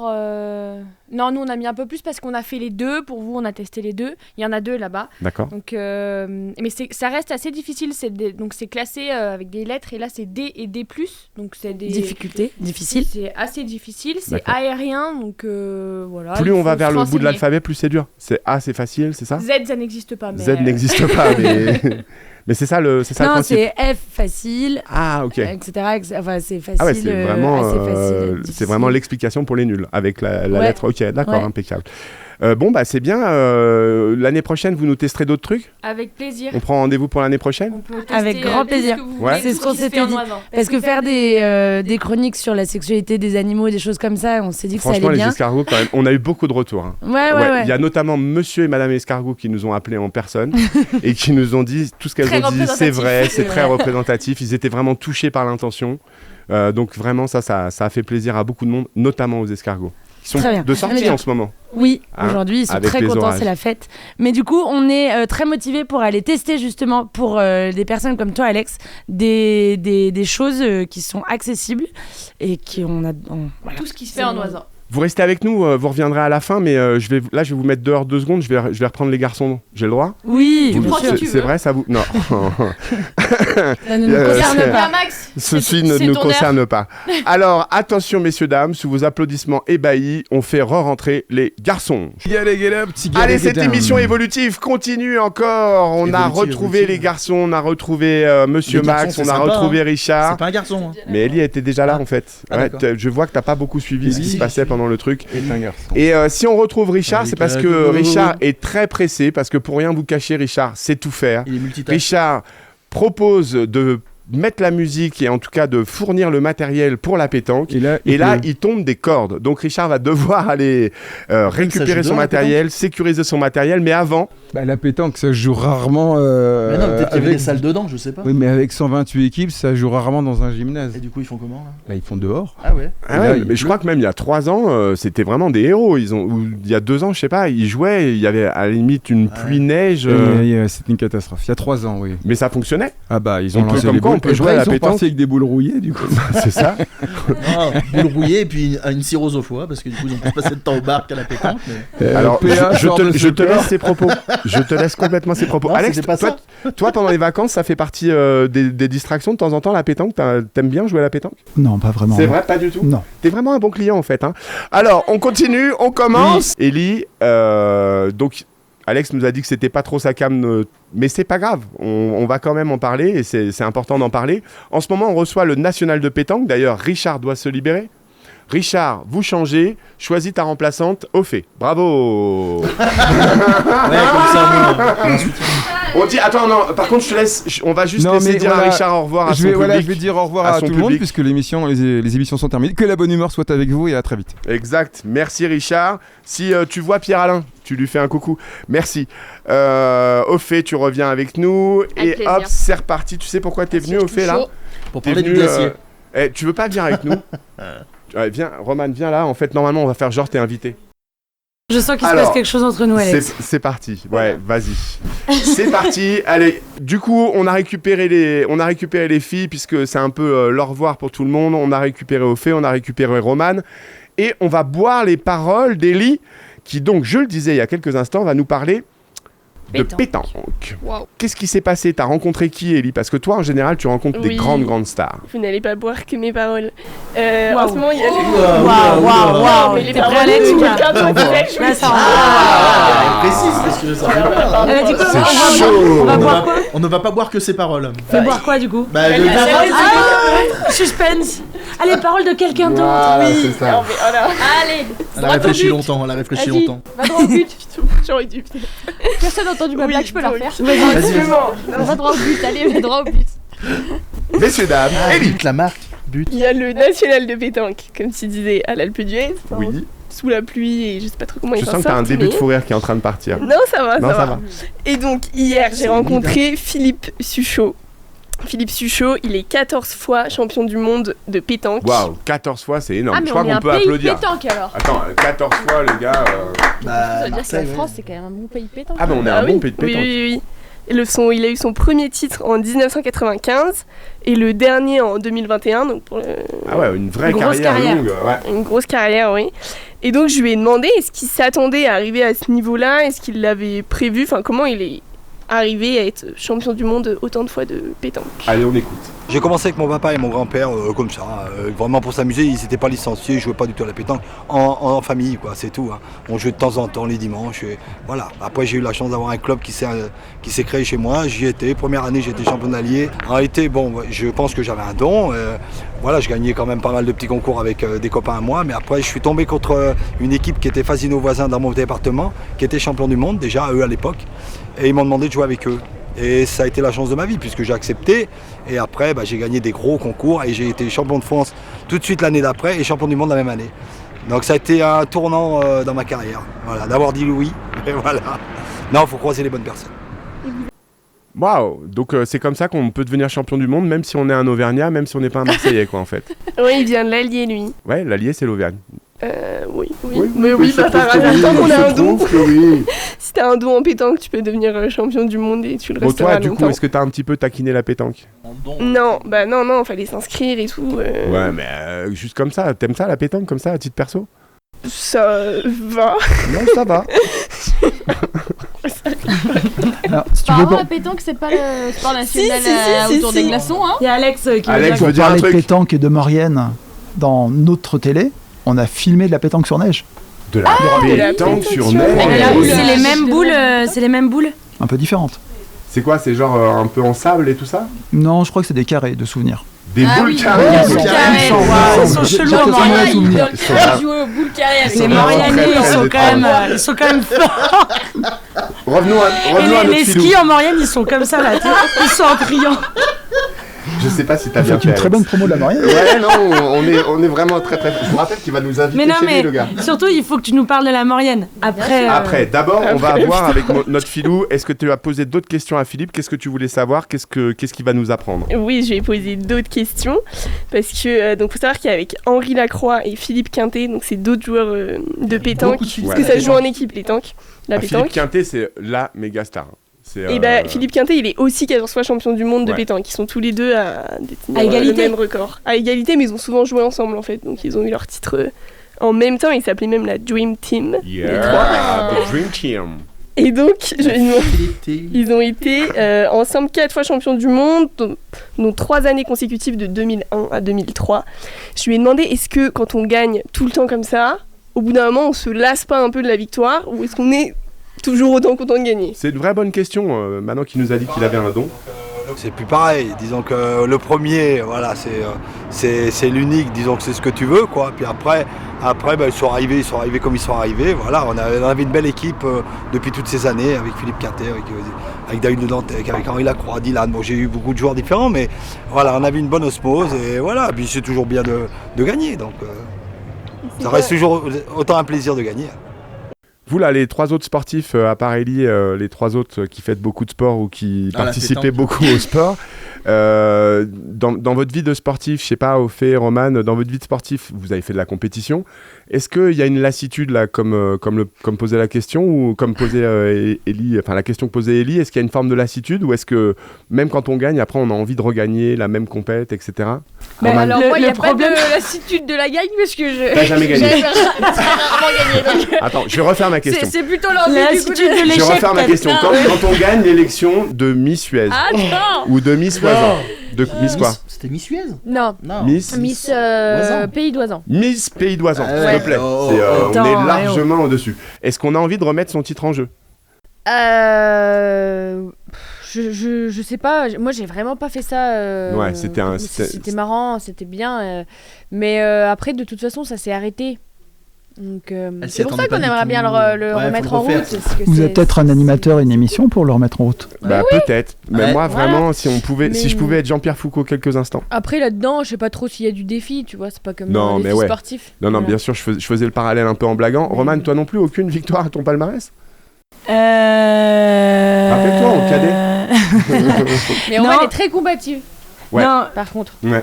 Mais non, mais en ski, j'ai jamais rien gagné à part le diplôme d'État, le droit de revenir. Tu sais ce que t'as gagné? T'as gagné le bonheur des enfants à qui t'as appris à skier, t'as gagné le plaisir des familles, t'as gagné tout ça. Ah, c'est vrai que ça, j'ai beaucoup gagné. Je m'en lasse un peu, t'as raison. Je rigole. Alex, c'est quoi ton rapport au sport? T'es un sportif, toi? Marche. Et même pas de temps en temps un peu de vélo, rien du tout. Non, marche. De la marche, parce que t'es gaulé quand même, t'es pas le gars qui... On a fait pas mal de marches, puis je gambade pas mal en Maurienne, autour de chez moi. Bah, il y a du terrain de Il y a jeu. plein de sentiers, et j'ai découvert, grâce à un documentaire que j'ai vu il y a pas très longtemps... Sur Maurienne TV? Non, à la bibliothèque de l'Alpe d'Huez.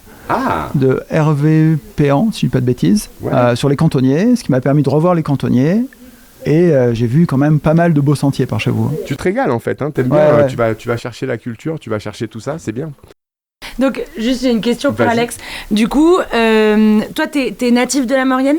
Je suis natif à côté de Saint-Jean-de-Maurienne, Saint-Julien-Mondony ça s'appelle. Saint-Julien-Mondony, très bien. Et du coup, c'est une vallée qui, j'imagine, qui te tient à cœur.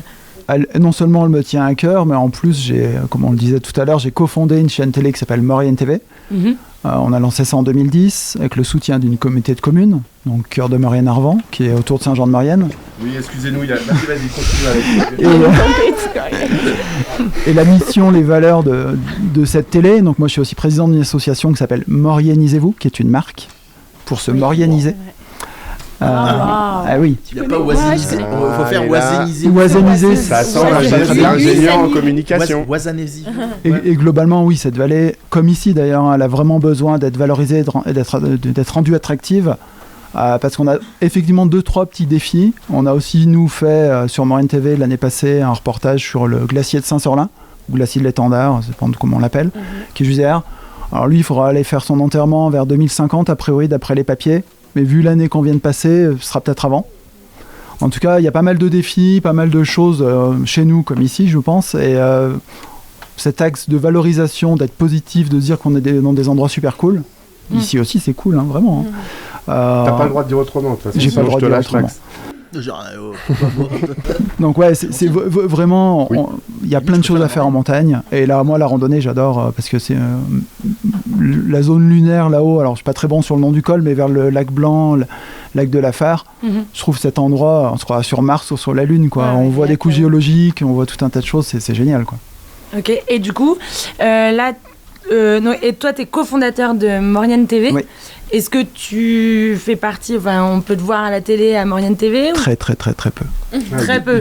T'es un homme de l'ombre. Je suis un homme de l'ombre, je suis un peu souvent dans la technique comme Guillaume, mais là je compte un peu passer un peu plus. On a nous aussi une émission. Ok, et où est-ce qu'on peut voir cette émission, nous? Donc vous pouvez nous voir sur les box, donc il y a tous les numéros, Alpe TV aussi bientôt, et puis sur les réseaux sociaux, YouTube, etc.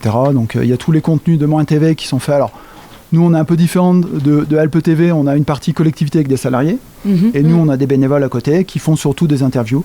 On a l'homologue présentateur qui s'appelle Cédric chez nous, Salut Cédric. Qui a fait beaucoup d'émissions. L'homologue de Guillaume s'appelle Gilbert. Salut Gilbert. Et puis, on a tout un tas d'autres bénévoles qui gravitent autour, dans cette optique de parler de la vallée à notre échelle. Alors, c'est un peu plus grand que votre zone géographique. Nous, ça fait 120 km. D'Éton à Bonneval-sur-Arc, mais voilà, on est dans cette optique de parler de notre territoire, comme vous en fin de compte. Quand j'assistais tout à l'heure, je regardais Marie-Christine, c'est super intéressant. C'est important, ouais. On fait la même chose, parler du patrimoine, parler de l'histoire, et en discutant 2 minutes, je me rends compte qu'il y a des liens de partout, quoi. Prends l'exemple de Hervé Cantonnier, sa grand-mère, est native de Saint-Sorlin-d'Arve, juste derrière. Marie-Christine connaît le musée du Grand Filon qui est en Maurienne, qui est un musée avec une mine de fer derrière. Il y a plein de liens. On n'est pas si loin. Des frères. J'ai une autre question encore. Je peux continuer. Grave, c'est ton émission, de toute façon. Tu sais que je démissionne après. Non, et du coup, toi, t'as l'air d'avoir d'être vraiment passionné par la nature, le patrimoine, la culture, etc. Ça a l'air de te... Donc toi, dans cette émission, dans Maurienne TV, tu es salarié, c'est ton travail ou tu as un travail à côté? Non, moi je suis bénévole et j'ai un travail à côté. D'accord. Dans quel domaine, si c'est pas indiscret? Je déploie des réseaux de fibre optique. Ah ouais. Très bien. Tu tires du câble. J'aide à coordonner pour que ça se passe bien. Pour que ça se passe bien. Ok. Il dit où faut tirer le câble. Ellie, c'est pas possible que t'aies posé que 2 questions à Philippe Suchot. Non. Qu'est-ce que tu lui as demandé d'autre? Mon autre question, pas le nom de sa femme. Sa femme? Je sais pas, elle est bizarre du coup. Ouais, par contre, sa fille travaille au Palais des Sports. Ah ouais, oui. Moi j'ai des scoops, les gars. Et son fils aussi, à l'Alpe d'Huez. Et son fils aussi. Mais Philippe Suchot, il est d'ici? Qui viennent à l'Alpe d'Huez. Non, il n'est pas d'ici. Il n'est pas d'ici, mais il est devenu vraiment, tu vois, Alpadict. Ok. Comme ça fait beaucoup de 6 gens ans qui passent qu'il à vient. Il m'a dit. Je lui ai demandé c'était quoi selon lui le secret, enfin ce qui comptait le plus pour gagner à la pétanque en championnat. Non, je pense que c'est l'équipe. Ouais. Je pense que déjà les infinités entre les uns et les autres font qu'il faut ça. Il faut une équipe pour pouvoir gagner. Hein. On ne gagne pas tout seul. Dans une triplette, quand on joue, on ne gagne pas tout seul. Donc c'est vraiment l'équipe. Voilà, on s'entendait bien dans le jeu, on s'entend toujours bien, hein, puisqu'on est toujours champion du monde. Mais voilà, on va remettre notre titre en jeu normalement dans 15 jours, je crois, en doublette. Moi, j'y vais en doublette, plus en triplette. Donc, mais voilà, on verra. Ouais, c'est ça, l'équipe. Bah écoute, je vais profiter de ce moment-là, parce que alors là, c'est mon moment un petit peu d'émotion. Ah, ça y est, il va pleurer, Coco. Oui, je pense que je suis pas loin. Pour vraiment remercier toute l'équipe des gens qui ont travaillé sur cette émission, qui sont passés, qui ont travaillé. Vous les avez pas beaucoup vues, mais elles sont tout le temps là, à chaque fois. Eva, Sarah, Jesseline, on vous fait des gros bisous. Merci d'avoir passé toute votre année à l'Alpe d'Huez. Exceptionnellement, depuis 2 émissions, on a aussi Andrea. Salut Andrea. Et je voudrais, mais alors pas genre, tu sais, pas genre le truc genre on en fait des caisses, quoi. Celui sans qui on ne peut rien faire en fait sur cette télévision, parce que c'est lui qui a les clés, c'est lui qui a le matos, c'est lui qui a le savoir-faire, c'est lui qui passe les nuits entières. Hier soir, à 1h du mat, il était là encore. Et ce matin, à 7h, il était là encore. C'est lui qui a monté toutes les émissions, et vu le nombre de bêtises qu'on a dit pendant toute l'émission, si on en a dit quand même. Ouais, quand même. Et vu toutes les bêtises qu'on a dit, il nous a protégés, il a été hyper bienveillant, il a enlevé tous nos fourchages de langue, etc. Ou parfois il a insisté. Mais en tout cas, je voudrais vraiment que tous on le remercie fort avec des gros applaudissements. Merci Guillaume. Merci. L'année prochaine, Ellie, quand tu reviens, je voudrais que tu me fasses un papier sur Guillaume. Est-ce que, s'il te plaît, est-ce qu'on avait un autre truc à voir avec Philou ? Oui, bah du coup, comme il disait, il parlait des championnats du monde de cette année, qui ont lieu dans 15 jours au Bénin. Non, au Bénin. Au Bénin, ouais. Ah bah ouais. Ah, tu vois, tout à l'heure. On en parlait tout à l'heure. On savait pas, mais la pétanque, c'est partout. Ouais, et donc je lui ai demandé, parce que tu disais la France, on était fort, donc je lui ai demandé quels sont les pays. Juste pour ma culture personnelle, le Bénin sur la carte de l'Afrique, c'est plutôt nord, sud, est, ouest. C'est plutôt ouest. Elle le sait. Je suis hyper déçu. Elle te connaît. Je suis hyper déçu. Tu m'aurais demandé que je t'aurais pas. J'aurais dit quelqu'un qui te regardait pas. Hein. Donc c'est plutôt à l'ouest. C'est plutôt à l'ouest, oui. Ok. Mais on savait pas que les pays d'Afrique et la pétanque, moi je savais pas. Et bah je savais pas non plus. Je lui ai demandé quels étaient les pays qui jouaient le plus à la pétanque. Il m'a dit, enfin les équipes un peu concurrentes. Il m'a dit Thaïlande, Belgique, Madagascar, Italie, Espagne, Maroc et Tunisie. Ça, c'est les pays qui craignent un peu. Il y a quand même des pays qui ont un rapport proche avec la France, ou peut-être pendant la colonisation, on a porté nos boules, peut-être. Ouais. Peut-être. Non, mais de pétanque. Non, mais comment tu parles, toi ? C'est sûr. Tu vas être viré, c'est pas possible ça. Non, tu le voudrais dans ton émission ou pas ? On peut le prendre quelques semaines. Allez, on vous le laisse. On vous le laisse. Prends ça avec. C'est ton cadeau de l'Alpe d'Huez. On offre tout le temps un petit truc à nos. Moi, je veux pas challenger Alex ou Guigui, mais moi, j'ai vraiment une grosse envie. J'ai envie de faire du jeu. Moi, je le dis comme ça. Voilà. Bon, allez, ça, c'est fait. Mais malheureusement, toutes ces équipes, elles pourront pas venir cette année au championnat parce que y a une situation politique un peu compliquée au Niger. Juste au-dessus du Bénin, et donc pour des raisons de sécurité, et même la France, ils sont pas encore sûrs de venir pour l'instant. On peut pas déplacer la compétition exceptionnellement, non, c'est pas dans l'air du temps. Je pense. S'il y a des championnats du monde, mais qu'il y a personne. Ouais, je lui ai demandé quand même dans l'hypothèse où ils iraient. On peut peut-être y aller du coup, Max. On peut peut-être gagner s'il y a pas un pélo. On peut peut-être tenter le truc. Il y a un créneau à prendre. Allez, représenter la France. On va y aller. J'ai demandé s'il était stressé quand même un petit peu de remettre son titre de champion du monde en jeu. Oh, pas du tout. Non. En réalité, j'ai toujours pris comme c'est venu. Je me prends pas la tête avec ça. Voilà, ça va. T'es en forme, t'as une belle cohésion d'équipe, ça marche. Là, le seul bémol qu'il y a, c'est que je joue avec Christophe, avec qui je connais très peu. Et je joue avec aussi Audrey Ambadera en mixte, que je connais très peu, avec qui j'ai quasiment jamais joué. Donc Audrey jamais et Christophe une fois. Donc évidemment, pour moi, ça va être un peu plus compliqué. Les autres, ça roulait, ça faisait 30 ans, 15 ans, 10 ans qu'on joue ensemble. Mais là, c'est vraiment, ça va être un peu plus difficile pour moi, je pense. Ah, c'est un vrai monsieur challenge. Quoi qu'il arrive, il veut y aller, même avec des nouveaux et tout ça. Tu l'as senti un petit peu dans l'interview, t'as senti il m'a dit que même quand il joue, alors il essaye de pas trop jouer en famille, mais même quand il joue en famille, etc., il y a toujours un moment, il faut qu'il gagne. C'est ça. Et du coup, moi j'ai une question. Est-ce que t'as vu un peu des femmes ? Oui, il y a des équipes féminines. Alors, on devait avoir la championne de France, si je ne m'abuse. Oui, malheureusement, elle jouait la- ce matin. Non, elle pouvait pas venir. Je dis qu'elle jouait ce matin. Mais elle jouait ce matin. Elle voulait pas te voir. J'ai l'impression que toutes les femmes championnes ne veulent pas nous voir ici. Hein, alors, J'ai l'impression aussi. Je suis très très triste. Non, mais j'ai mes deux plus Mais grandes championnes. il y a des équipes féminines et une compétition féminine là au national à l'ALPGX. Et mixte. En fait, tu vas voir, Et c'est mixte, même mais assez là- féminin. Je sais pas si t'es passé déjà sur le truc, mais il y a pas mal de nanas. Ouais, Mais il y a beaucoup de monde surtout. Ils sont combien, tu sais? Ils sont 1000, je crois, participants. Waouh. Ah oui. Enfin, en ce moment. Alors par contre, au niveau du bruit, je préviens tous les gens qui sont autour du Palais des Sports, ça va pas être tout à fait comme les échecs. Non. On va envoyer Non, un c'est pas la petit même peu ambiance. plus. Ça va être le même délire. C'est le même délire. Champagnat. Toi, Alex, en Maurienne, et puis j'imagine, il y a l'office du tourisme, tout ça, il y a plein de choses qui se font. C'est quoi les grandes compétitions mauriennaises qu'il faut pas rater en général dans une saison?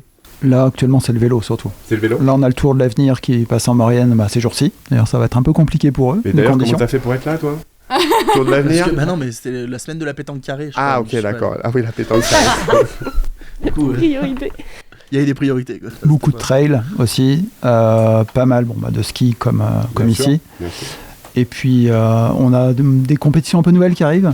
On en a une qui est sur Saint-Rémy-de-Maurienne qui s'appelle le Dernier Homme debout, où pendant 24 heures. Ouh, j'aime beaucoup déjà le nom. Je sais pas ce que c'est. C'est mais- Koh-Lanta, t'es debout sur un poteau. Non, mais attends, C'est une sorte de Koh-Lanta. Ah oui. C'est vrai. Faut 1 heure pour faire un tour. Ouais. Alors, faut un peu moins en réalité, mais il faut se réserver pour arriver à le faire.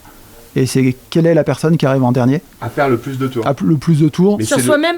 Non, pas sur soi-même. Oh là là. 1 heure pour faire un tour sur toi-même. Alors, je suis pas expert, mais il y a au moins 400 mètres de dénivelé, 6 ou 7 D'accord. km. Ah ouais, non, c'est Et ils quand tournent même pendant pas- 24 heures, ils Ah se ouais. reposent, ils repartent, ils tournent, ils se reposent, etc. Et à la fin, je crois que cette année, il en est resté 6 ou 7. À la fin. Il en restera 6 ou 7 à la fin. Je trouvais que c'était debout sur un poteau. Tu vois. Non, c'est pas mal ça, cette idée du dernier homme, la course à l'australienne, je crois qu'on Et va du appeler ça coup- dans Interville. J'ai encore une autre question pour toi, Alex. Est-ce que, comme en Maurienne, enfin comme chez nous ici, ça tourne beaucoup autour du sport. C'est très axé sur le sport et les loisirs sportifs. Est-ce qu'il y a quand même une vie culturelle et du patrimoine, etc. Est-ce que vous prenez des troupes de théâtre de temps en temps dans les théâtres? Non. En fait, c'est ça, c'est Mais la culture me tient à cœur, donc du Là, coup, Thomas, est-ce qu'il se passe On quelque chose? accueille des troupes de théâtre, des locaux, qui, Ouais. comme vous, font des Eh, vous spectacles. venez d'avoir un date, les filles.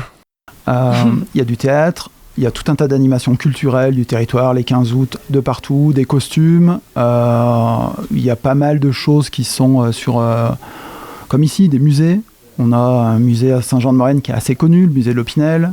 On a un Ah autre- oui, carrément, c'est parce que vous êtes le pays de la naissance de l'Opinel. On est le berceau de l'Opinel, effectivement. On a d'autres musées autour du patrimoine, de l'histoire. On a, comme ici, alors c'est pas les mêmes types de carrières, mais on a des musées sur les carrières d'ardoise. On a un musée du fer. Beaucoup moins prestigieux, hein. Pardon, Mhm. mais nous on est sur Effectivement. sur l'argent, excuse-nous. Effectivement. L'or aussi, hein. L'argent, l'or, on a Il y tout. avait de l'or. Mais Et- c'est sympa quand même. Et sur 120 km, on a une densité en réalité de sujets. Alors là, je parle côté télé, mais on a essayé de. Au début, on s'est dit qu'on allait tout faire en 4 ans. C'est infini en réalité. Mm. Il y a une véritable effusion de patrimoine, de nouveautés. On l'a depuis peu, on a plein de petits artisans qui arrivent de partout. Fabrication de savon, fabrication de biscuits. C'est ultra dynamique et ça s'adapte à nos conditions climatiques, effectivement, où nous aussi, les glaciers de notre côté commencent à avoir quelques problématiques. Et on voit tout le territoire en train de se transformer tout doucement. On a, par exemple, des brasseurs, on en a des dizaines, quoi, qui sont nés dans les 5 dernières années. Quoi. Attends, des brasseurs, des gars qui font Des de la bières. bière. La bière, ouais, Et tout à de la fait. piscine. Ça y est. Ah non, mais je demande, moi, les brasseurs, je savais pas qu'on faisait de la bière comme ça en montagne. Et par rapport à ça, on a aussi pas mal de festivals, alors qui sont pas comme ici, des festivals organisés par des ultra-pros. Alors, je connais Donc, pas comme tu dis, pas comme ici, tu penses à Tomorrowland. Tomorrowland, voilà, pas des ultra-pros de ce niveau-là, mais plutôt par des bénévoles. Il y en a 2 principaux dans la vallée qui ont eu lieu cette année. Un qui est sur l'entrée de la vallée de la Marne qui s'appelle Decapadio, qui est fait par des bénévoles, et un autre sur Saint-Jean-de-Maurienne qui s'appelle Charoc, qui est aussi fait par des bénévoles. Voilà, donc on a aussi une vie culturelle qui s'organise et voilà, pour faire danser les gens, pour C'est des festivals de musique. festival de musique, voilà. Alors sur Charoc, c'est principalement des tributes, donc des personnes qui se prennent Pour ACDC. pour ou ACDC, Johnny Hallyday. et si on ferme les yeux, ça vaut le coup, Ça le fait. ça le fait. Ok, mais on a eu Si au on ferme 14 les juillet. oreilles aussi ou pas? Non, non, mais on a eu au Sur 14 les juillet, c'était t-shirts. vraiment bien. Hein. On a eu du tribute Scorpion et tout. Je sais pas si vous étiez là, mais c'était très sympa. Voilà, et nous, c'est principalement sur ce festival-là, c'est des groupes qui viennent d'Italie. Vu notre proximité et aussi avec le... Una canzone pacifica. Excusez-moi. Exactement. Oh là là. Ouais, je sais. Qui viennent essentiellement d'Italie, mais qui jouent du rock. Qui jouent du rock, comme les vrais groupes. Mais ouais, mais on a vu d'ailleurs, je crois qu'il y en a qui ont gagné l'Eurovision des Italiens, c'était super. Ils sont vraiment bons. Ouais, ils se prennent vraiment pour le groupe originel, ils sont dedans. Quoi. Ils sont très très forts. Bon, je crois qu'on a fait le tour là, où on a des choses d'autres à dire. Élie, est-ce qu'on a eu toutes les questions du filou ? On a eu toutes les questions, oui. Élie, est-ce que tu as une dernière chose à dire aux gens parce qu'il va falloir dire au revoir ? Et merci de m'avoir reçu. Adopté. Voilà. De m'avoir adopté. Adopté. Voilà, de votre accueil, Adopté, de m'avoir libérez-moi. nourri. Je pense que tu peux dire merci à tous les bars de la station qui t'ont invité tout au long de cette saison et tu as pu boire gratuitement et découvrir les méfaits de l'alcool. Ça va, j'ai été plutôt sobre. Ah bon, t'as été plutôt sobre. Bon bah ok, très bien. On te revoit un jour ? Bah oui, j'espère, parce que j'étais ravie d'être là. Découvrir plein de trucs. Bah, normalement si, mais je crois que je l'ai un peu fait pipoter. Pourquoi ? Bah je sais pas, parce que tu sais, je suis un peu comme ça. Bon Max, oui. On va revenir sur le scoop de la journée. Quoi ? Tu te présentes ou tu te présentes pas ? Arrêtez, vous savez. Non, ouais, à Villars-Notre-Dame avec... non, pas à Villars-Notre-Dame, c'est déjà pris et en plus c'est la meilleure. Donc, c'est déjà pris. Je suis pas du tout au courant de cette affaire. T'es pas au courant de cette affaire ? Non. Bon, bah on en reparle plus tard. Est-ce que tu as quelque chose à dire à tes clients et surtout supporters téléspectateurs ? Eh ben, passez une bonne fin d'été, préparer une bonne intersaison et passer un bon hiver. Mais c'est ça. Et le pain au chocolat vaincra. Ça c'est bon. Au fait, tu nous as fait découvrir au début ton village, je peux dire village, hein. Ensuite tes talents, et puis maintenant tes talents de chroniqueuse. Ça t'a plu, t'as passé un bon moment, t'as des choses à dire aux gens en particulier ? Non, je vous remercie déjà vous de m'avoir invité, de nous avoir invités avec Romane. Attends, parce que je vais la laisser parler toute seule. Oui. Non, mais elle parle pour moi. C'est bien. J'ai été vraiment contente. Je pensais pas que ça me plairait d'être comme ça devant un micro, non pas avec vous, hein, mais.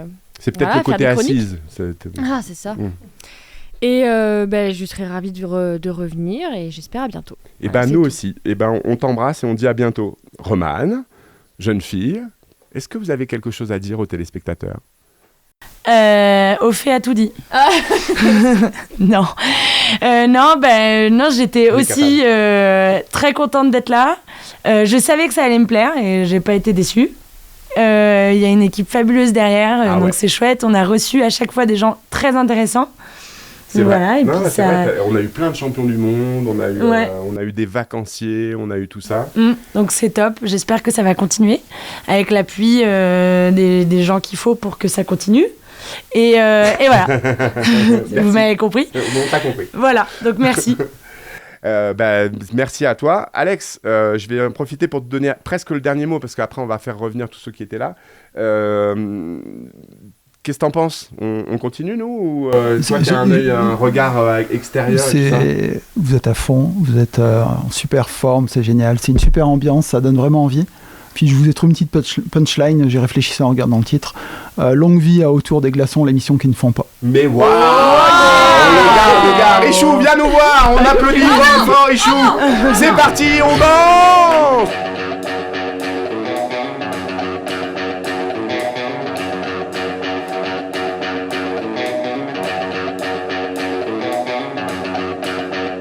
Merci à vous qui nous avez regardés. Vraiment, on est super contents de vous avoir eu pendant tout cet été. Et surtout, n'oubliez pas que la bonne humeur soit avec vous.